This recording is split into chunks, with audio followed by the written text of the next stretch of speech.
나는 대한민국 예비역병장이다. 안녕하십니까? 1980년대 50 시절 군대 이야기를 나누는 예비역병장입니다.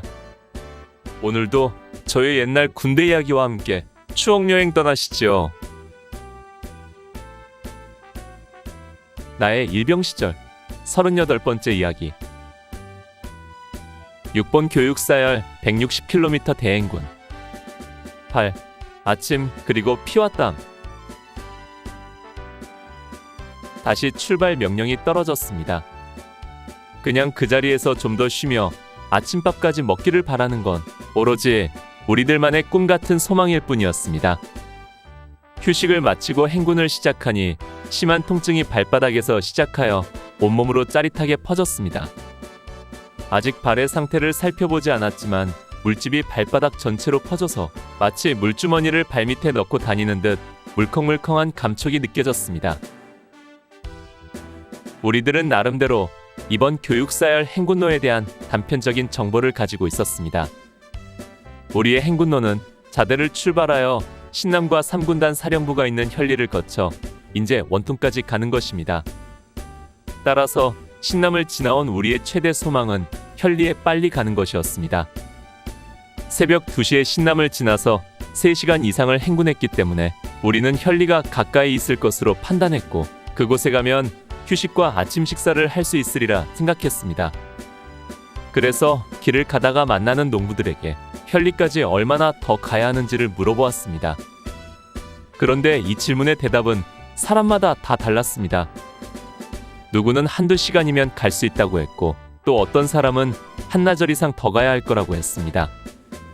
나중에 알고 보니까 우리의 행군로 색타상으로는 그곳에서 현리까지는 15시간 이상 더 가야 하는 먼 곳이었습니다. 물론 우리들의 행군로는 작전 색타에 의해 진행되는 것이기에 그곳 주민들이 알려주는 질러가는 길과는 엄청난 차이가 있었지만 그래도 우리는 지푸라기라도 잡는 심정으로 1시간 정도 걸릴 거라는 사람의 말을 믿고 조금만 더 가면 현리에 도착할 것이라고 생각하며 힘을 냈습니다. 마을을 지나니 또 고갯길이 시작되었습니다. 강원도에서는 작은 고개일지 모르지만 지친 몸으로 걷고 있는 우리에게는 상당히 큰 고개였고 다 넘으니 1시간이 걸렸습니다. 그런데 1시간을 행군하고 휴식할 줄 알았는데 쉬지 않고 계속 진행했습니다. 다시 작은 고개를 하나 넘었습니다. 휴식도 없이 2시간을 행군하려니 지치고 힘도 빠져서 자꾸 행군 대열에서 뒤처졌습니다. 그러다 보니 구보 반, 행군 반으로 따라잡을 수밖에 없었습니다. 갑자기 앞에서 전달이 왔습니다. 복장을 바로 하고 행군 대열을 유지하라. 각 소대 편제를 유지하고 주간 행군 대형을 유지하라. 우리는 현리 군단사령부 가까이 왔다고 좋아했습니다. 높은 사람들이 있으니까 행군 군기를 지키고 복장을 단정히 하라고 하는 것으로 생각했던 것입니다. 그러나 그곳은 현리도 군단사령부도 아니었습니다. 인제군 상남면 김불이라는 마을이었고 복장을 단정히 하고 행군 군기를 지키라고 한 것은 밤새 어디선가 잠자고 나온 측정관들이 나타났기 때문이었습니다. 측정관들은 신남까지 우리를 따라왔다가 우리를 따르는 의무지대차를 우리 대열의 30분 거리인 2km쯤 뒤따라 가도록 한 뒤 자기들은 잠자러 갔던 것입니다. 의무지대차를 뒤쪽으로 멀찍이 떼어놓은 것은 혹시라도 뒤처지는 나고병을 차로 실어 나를까봐 조치를 취한 것이었다는 후일담이었습니다. 그토록 철저하게 통제된 6번 교육사열 행군이었습니다. 1981년 6월 18일 오전 8시가 다 되어가는 시간. 12시간의 행군을 마치고 마침내 김부리 마을 조금 못 미친 곳에서 행군을 멈추고 아침 식사를 하라는 전달이 왔습니다. 각 소대별로 집결지를 할당받고 경계 수칙에 따라 집결지 주변에 보초병을 세운 다음 집결지 행동에 들어갔습니다. 모든 것이 측정관에 의해 채점되고 있었기 때문에 무엇 하나 소홀히 할 수 없는 상황이었습니다. 식사하기에 앞서 나는 먼저 냇가로 내려가 군화를 벗고 밤새 고통에 시달린 발을 살펴보았습니다. 양말은 이미 피와 물이 엉겨붙어 발에서 벗는데도 여간 힘이 드는 것이 아니었습니다. 양말을 벗고서 바라본 발은 그야말로 말로 표현하기 어려울 정도의 상태였습니다. 발바닥 전체가 수없이 많은 수포로 뒤덮여 있고 그 중에는 터져서 피와 수포에 물이 함께 엉겨붙어 있었습니다. 발바닥뿐 아니라 발등까지도 여러 개의 물집이 생겼습니다. 우선 발을 물에 담가 씻는데 너무 아프고 쓰라려서 눈물이 다 나올 정도였습니다. 발을 씻고 나서 다시 바지를 벗고 사타구니를 살폈습니다. 사타구니 역시 군용 팬티와 군복에 쏠려 살갗이 벗겨지고 피와 땀으로 엉겨 붙어 있었습니다. 손수건에 물을 적셔 살살 닦아내는데도 극심한 고통이 온몸으로 퍼졌습니다. 정말 군대 오기 전에는 상상도 하지 못한 그런 고통이었고 고난의 시간이었습니다. 다시 옷을 입고 앉아서 바늘에 실을 꿰어 수포를 따기 시작했습니다.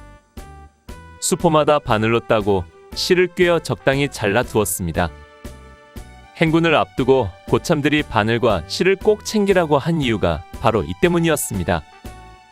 수포에 실을 꿰어두면 물이 빠지고 난 뒤에 구멍이 막히지 않게 하여 계속 생기는 물이 그 실을 따라 빠지므로 발바닥이 수포로 인해 물컹거리지 않게 한다는 것입니다. 물론 이렇게 한다고 해서 고통이 없어지거나 나아지는 것은 아니었지만 그 뒤로 발바닥이 물컹거리는 것은 확실히 예방할 수 있었습니다. 발을 씻고 다시 양말 2켤레를 신었습니다. 발이 난장판이 된 상황에서 양말이 얇아지면 더 고통스러울 것 같았기 때문입니다. 아침 식사는 개발 전투 식량이었고 의무대 차로 싣고 와서 나눠주었습니다.